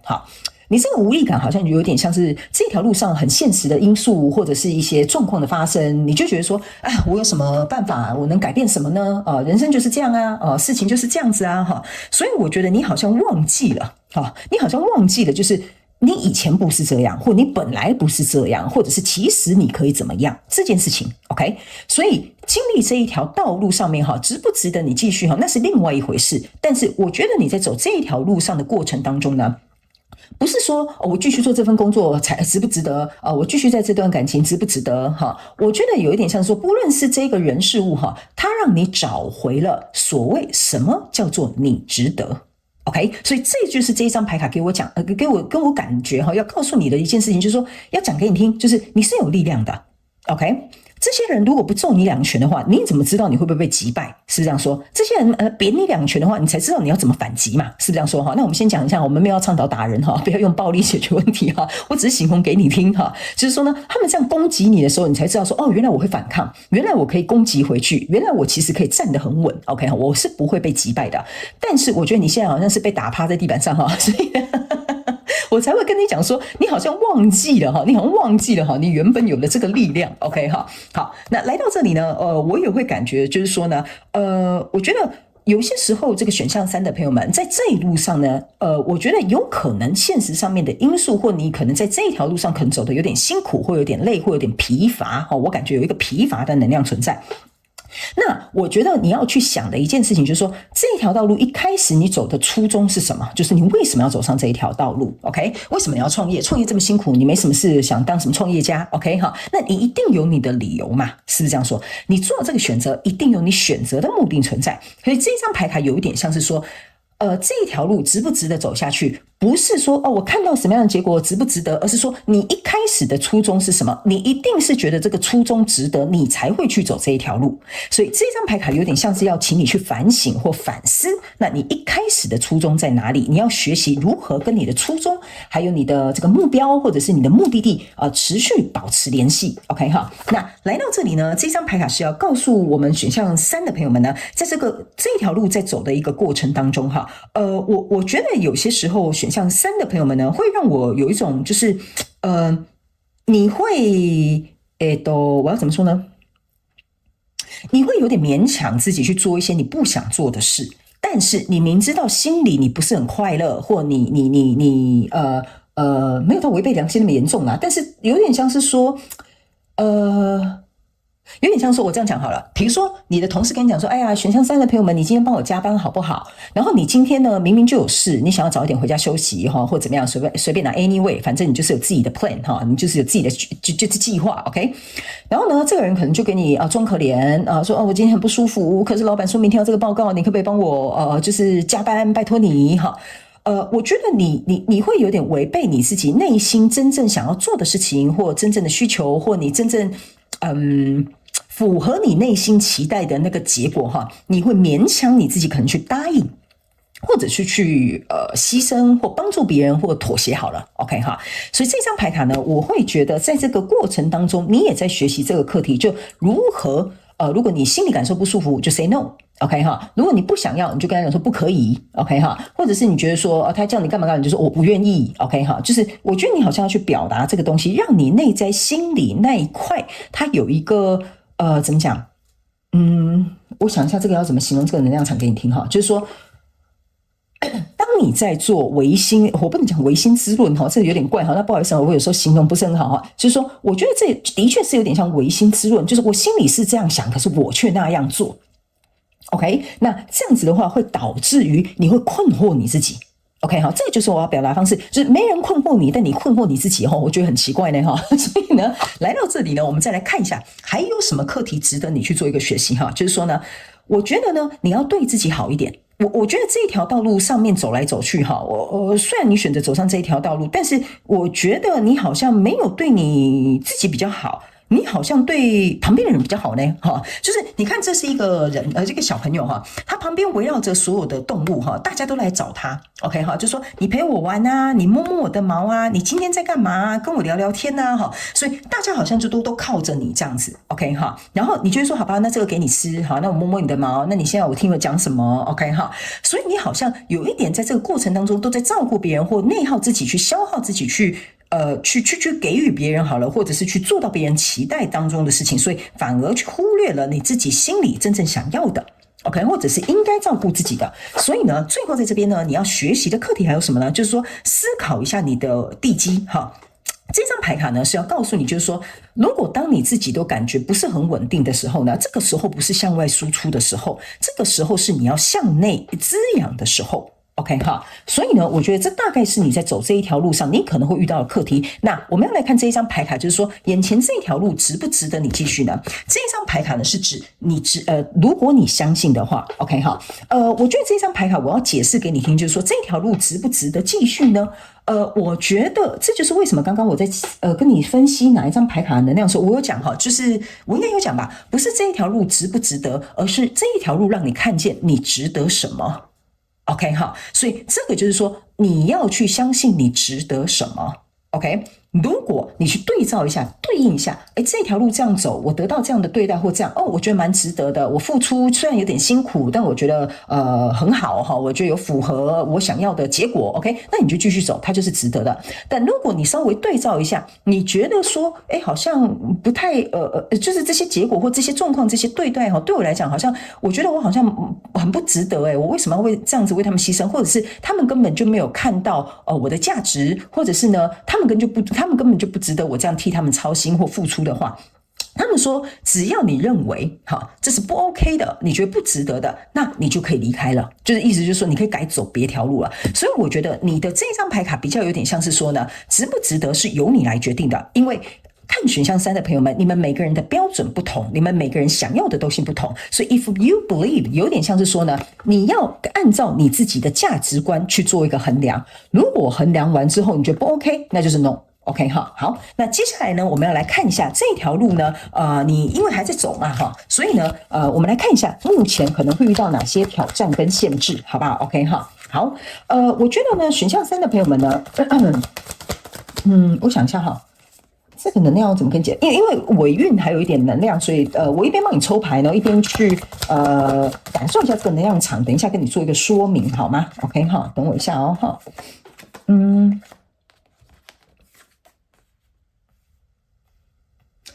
我觉得选项3的朋友们你们有某部分非常小众的人，要特别注意哈，大概是5%到10%左右的选项3的朋友们哈，我这一段话是要讲给你听的 ，OK 哈，等我一下哈，我来帮你怎么样翻译呢？我想一下哈，你这一张牌卡要告诉你这条路值不值得你走下去呢？是要告诉你一件事情，你不要盲目的相信 ，OK 哈。我为什么会这样告诉那小众的选项3的朋友们？意思就是说呢，某部分选项3的朋友们，你有点，我想一下怎么形容比较好哈。不好意思啊，有些时候有些这个能量哈，我要消化一下才能告诉你怎么表达。我觉得那一派小众的选项3的朋友们哈，你好像用自己的付出啊、牺牲啊、委屈啊，去感受到我活着的价值，或者是因为我这样做，别人才会知道我很重要哦，我值得被爱，我值得被看见，我值得怎么样 ？OK。所以，如果你是用这个去衡量这一条路值不值得继续，那你要注意 ，OK 哈？我就提一点到这里就好了，好不好哈？因为那个是很小众哈，我跟你讲哈，这个能量是怎么走的哈？这能量是这样走哈，他给我这样子给我绕一个小路呢哈，觉得我好像不会发现他呢哈，想要给我偷偷摸摸走出去呢哈。然后我就觉得这个人有点逃避哦，我刚刚在讲的那个小众的那群人哈，你们有点逃避。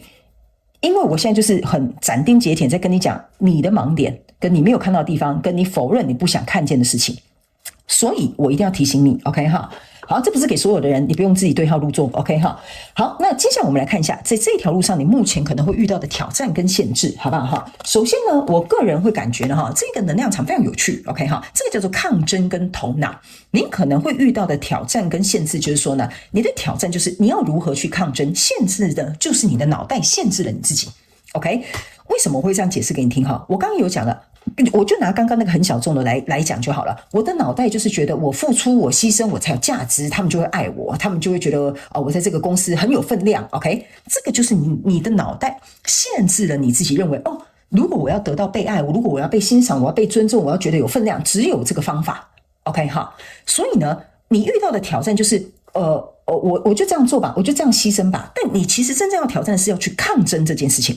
那抗争不是说真的跟他们打一架哈，我们讲那哈，抗争的意思是有一点像是说，我应该要去争取，我应该要去告诉他们我心里的想法，我应该要去告诉他们说，我不想这样被对待，或者是我不想要这样牺牲，或者是我不想要这样子被你们欺负 ，OK？ 但是呢，你的脑袋就卡住你哦，好，然后你就忘记了你要去抗争这件事情。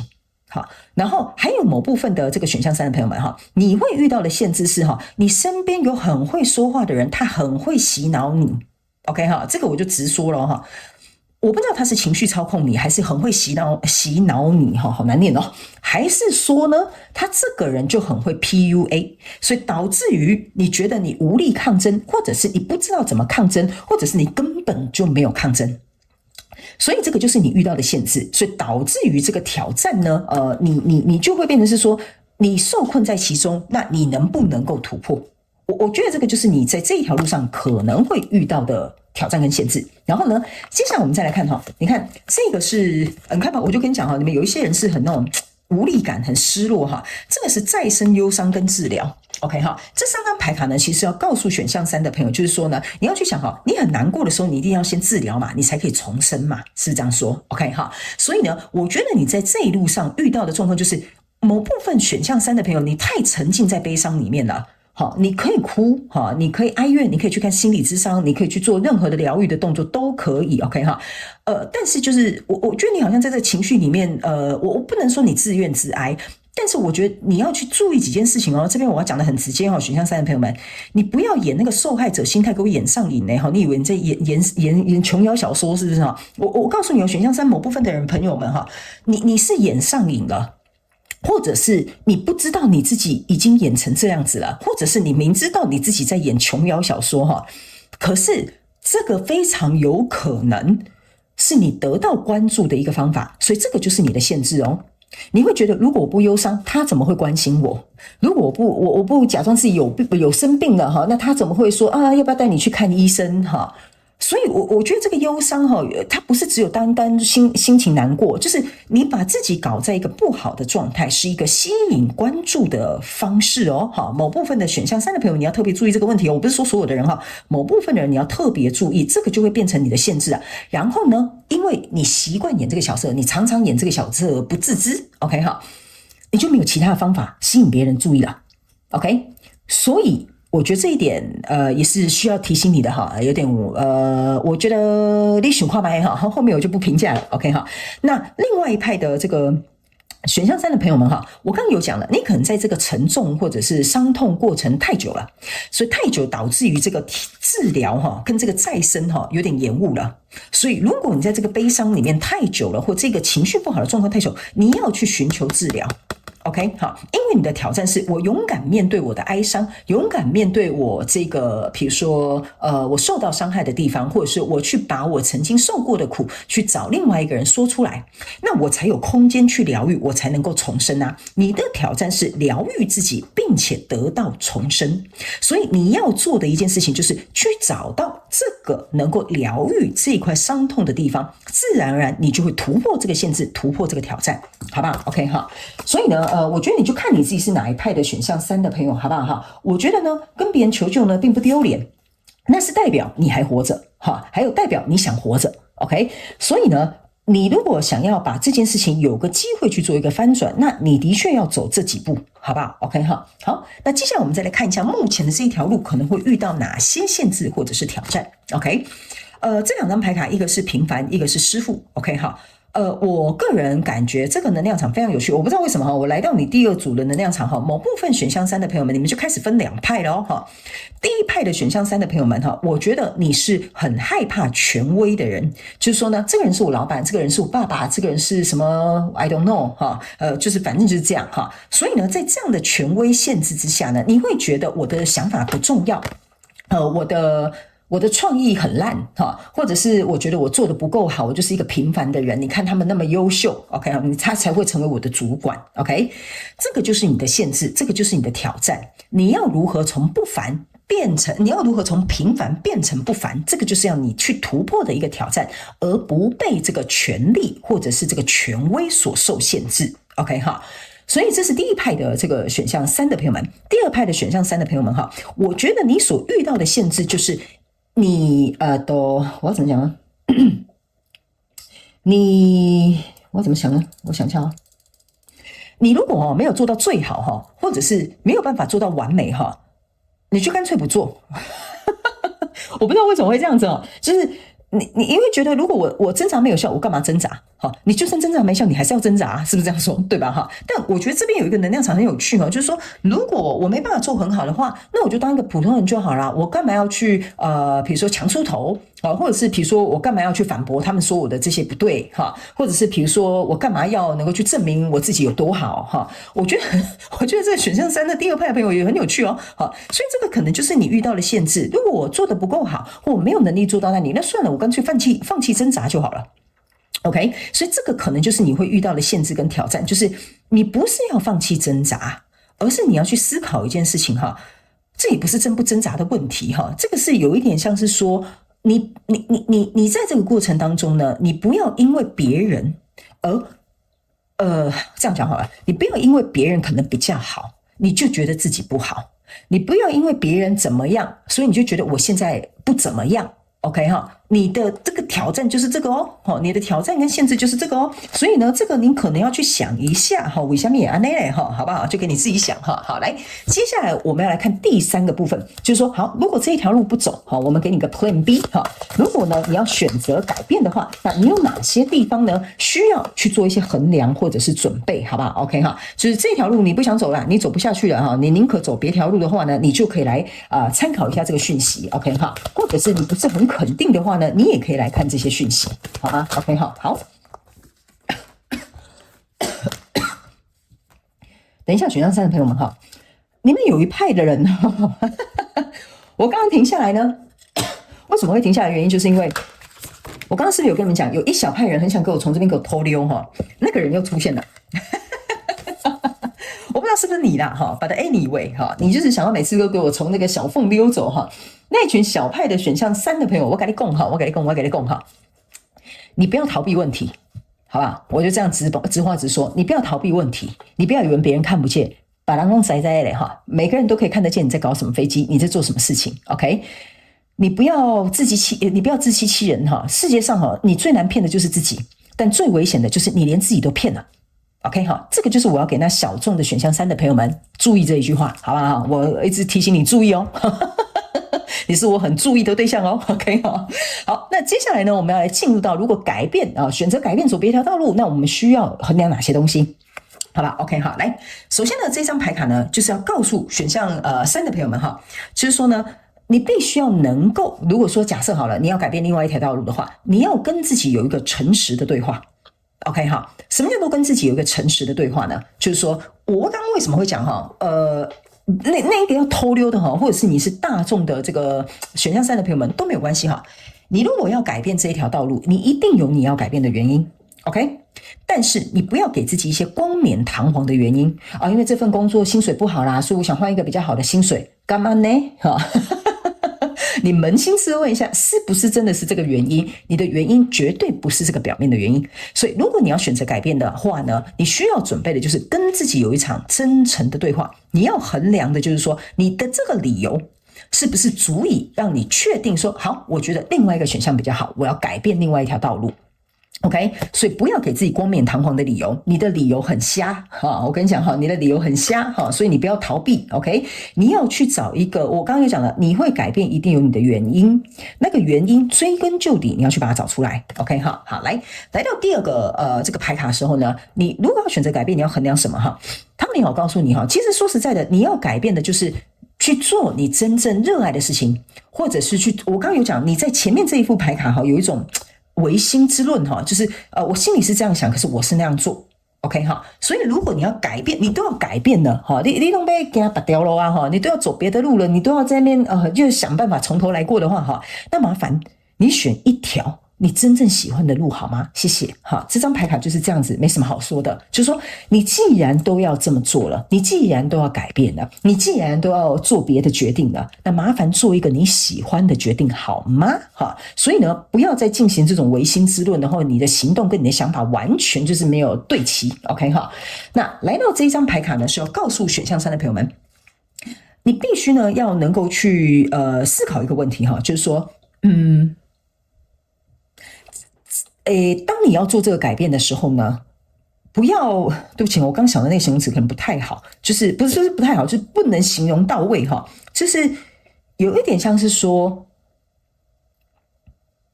我觉得这个讯息蛮特别，应该是给蛮小众的选项3的朋友们哈。你如果要改变一条路，不要假大方。什么叫做不要假大方？哈，不要是因为你假大方，所以你选择另外一条路。比如说这样讲好了，我们就这样说：假设你今天去公司上班 ，OK 哈，然后呢？明明你就是那个努力工作、努力加班、努力付出的那个人，所以升迁呢，应该是照道理来讲，或同事都会讲说啊，升迁应该要给这个选项3的朋友啦，哈，殊不知老板呢把这个升迁的机会给隔壁的老王 ，OK， 这个时候你就是假大方，说哦，老王其实也很厉害啊，老王其实也很资深啊，老王其实也怎么样，这个就是假大方，哈，所以说其实你才是那个最辛苦付出的人，你自己心知肚明 ，OK， 那。你如果要选择改变的话呢，就是你不要假大方，你应该就像我讲的，你可能要去争取，你可能要去问为什么，你可能要去跟老板讨论，你可能要去了解为什么这个状况、这个决定最后是这样。OK 哈，所以这个选择改变的意思就是说，有可能因为原本你在这一家公司待着，就是为了这个升迁，为了这个机会，或你在这一段关系这么努力、辛勤付出，就是为了得到什么，或者是为了想要怎么样哈？你去看对应在你自己的创业、工作、感情都可以。OK， 结果呢，出现了这个东西之后，你还在假大方，那呢，你就要去问出一个理由来，还有你也要反问你自己，既然这样子，对方可能给你理由，对方可能给你一个说法 ，OK， 好，那既然你要选择改变，不要假大方，你就是去承认 ，OK， 我觉得这不公平，所以我要换工作了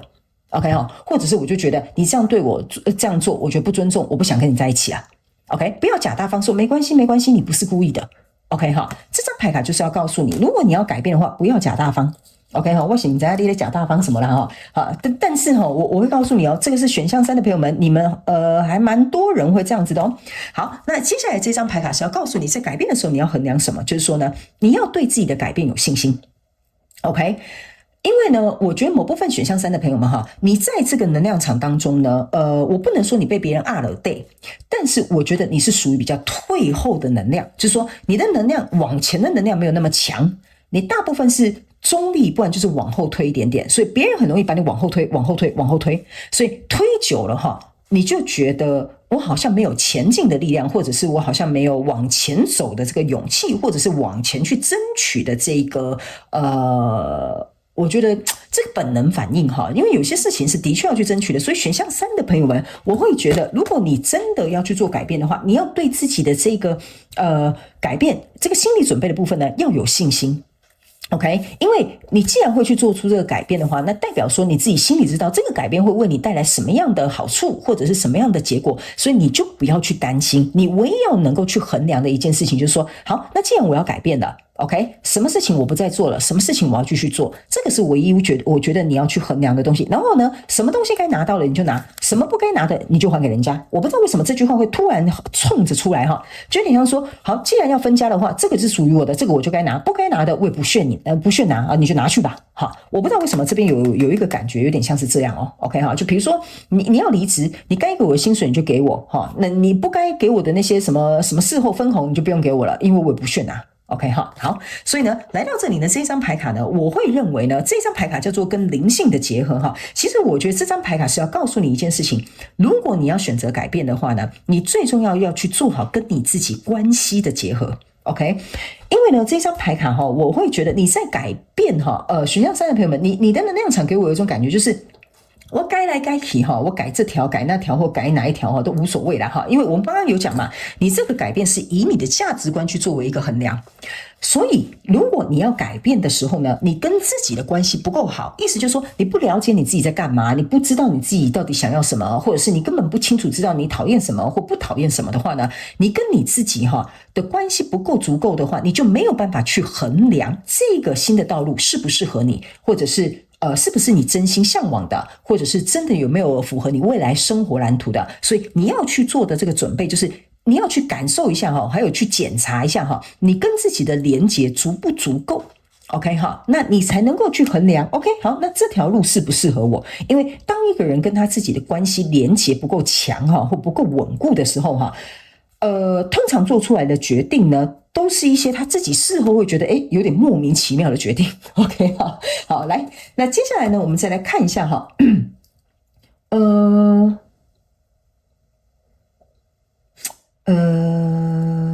我一下哈，选项3的朋友们，我不知道为什么哈，我在拿你这张牌卡的时候呢，我觉得蛮有趣的，就是等我一下，我消化一下，知道怎么说。好，来，选项3的朋友们，我要告诉你的一件事情就是呢，你看do something for someone 哈，就是你知道我刚不知道为什么哈，我拿了然后又放下来，我不知道为什么哈，然后我又把它拿起来，然后我在感受那个能量场中间的时候是一个好像一个空白哦，就是我不知道为什么好像是一个空白，然后呢，非常有趣的是，我还去拿了另外一副牌，拿起来又放下，然后又回来再把这副牌拿起来，哈。选项3的朋友们，我个人会感觉哈，你如果要选择改变去另外一个道路，或者是选择做其他的决定的话呢，你不要因为别人改变了你的决定 ，OK？ 因为我刚刚拿起来放下来，好像不是我中间听了谁的决定，好像这个比较好，我又去拿了另外一副牌衡量一下，然后我又把我自己原本的选项拿起来看一下。我觉得你在做改变的时候，你要准备的一件事情就是聆听你自己内心的声音，不要受外在环境或别人的想法或别人的信念受到影响。你要去衡量这一点哦，因为那就会变成是你的心中的这个自我价值跟这个标准又不一样了。OK， 你又因为别人而去不管是迁就别人，或者是觉得适应这个社会，或者是什么样的这些什么传统文化的框架，你又变成是做了一个不是你想要的决定。OK 好，所以这个部分你要做好心理准备。别人跟你讲的建议，当然我们可以参考，但是你不一定要听。好，你不一定要听进去，就是说那你觉得这样比较好，好吧，那我就这样做，不是这样子哈。你要去衡量一下，这个人给你的建议是不是有建设性的。OK 哈，所以我觉得刚刚我的那个反应有点特别，所以我就停下来一下，我想要发生什么事。然后呢，还有选项3的朋友们呢，我先跟你讲一下哈，你跟选项1跟2的这个最后的牌卡是有点不一样的哈，请大家不要误会，我没有拿错牌卡。OK 哈，因为每一组进来到这个能量的人，他会需要不同的资讯。OK， 所以有些时候我会做调整，所以我跟新来的朋友们解释一下哈。好，来，因为有的人你们可能会同时去听2跟3，或者是1跟3。OK， 来，最后这一张牌卡是要告诉选项3的朋友们，如果你真的决定要走另外一条路，或者是你选择改变的话呢，有哪些地方需要准备跟衡量呢？就是说呢，你一定要知道你的根基在哪里。OK 哈，什么叫做要知道你的根基在哪里的意思就是说呢，请你第一去准备你身边会支持你做这个决定的人，比如说假设好了，你可能要离婚哈，我就这样讲。那你身边有姐妹淘、有兄弟或有家人可以支持你说好，那如果你离婚，先搬回来家住吧，我们可以陪伴你，因为你总是会有疗愈要去经历的地方，或者是你还有小孩，可能有人可以帮助你，给你就是出一只手嘛，是不是这样说？对吧？哈，所以这个就是你要去找到这个根基，谁可以支持你，谁可以值得你信任，谁可以在这个过渡期当中去帮助你哈，这个就是你要去准备跟衡量的，好不好 ？OK 哈，好，那以上呢，除了这个之外呢，虽然哈。我刚刚没有用到这副牌卡，他们叫我抽一张就好了，给选项3的朋友们最后一句话的建议哈，因为我总觉得某部分选项3的朋友们，你在做这个决定是有点重大的决定哈，就是说这个人生可能也会整个走另外一个路线哈，所以他们希望我抽最后一张牌卡给你哈。好，来这一张牌卡呢，就是说呢，这是1号牌卡 ，OK 哈，这是一个叫什么蚂蚁 ，OK， 他们要我告诉你哈，选项3的朋友们。1号牌卡象征的就是一个新的开始，这就是为什么还没有抽牌之前，我感觉你们某部分人的改变是一种人生大转弯哈。1号牌象征的就是全新的新生哈，就是从头来过的意思哈。那这边呢是有拼图跟这个蚂蚁，象征的意思是说呢，如果你真的要做这个改变的话呢，这个从头来过，要去打造你自己的这个新的世界，或者是新的身份，或者是适应这个新的环境呢，它就像拼图一样，它必须要透过时间，然后慢慢的拼凑，可能试错啊，可能拼对啊，可能再组合起来，慢慢一步一步哈，这个蚂蚁象征的是一步一步慢慢来，你才会看到你原本要做的那个改变，就是你的新的选项才能够成型。OK， 所以在这个过渡时期，他们希望你能够给自己一点耐心，但是这个新的契机是会来的，这个新的转变是会来的，但是你一定要给自己时间。OK， 然后一步一步慢慢来。他们有提醒你不要给自己那么大的压力，这个是走一步是一步才会越来越稳固。OK 哈，好，所以这就是最后我要给这个选项3的朋友们，有可能你在做一个人生重大转变，这是最后他们希望我补充的讯息，好吗？好，那以上呢这些讯息内容，希望可以为选项3的朋友们带来一点帮助。如果符合你的故事的话，欢迎你在下面留言跟我分享，我都会去收看你们的故事，好吗？那当然也非常感谢你们来收看我的影片，也希望你们喜欢我们就下次再见咯，拜拜。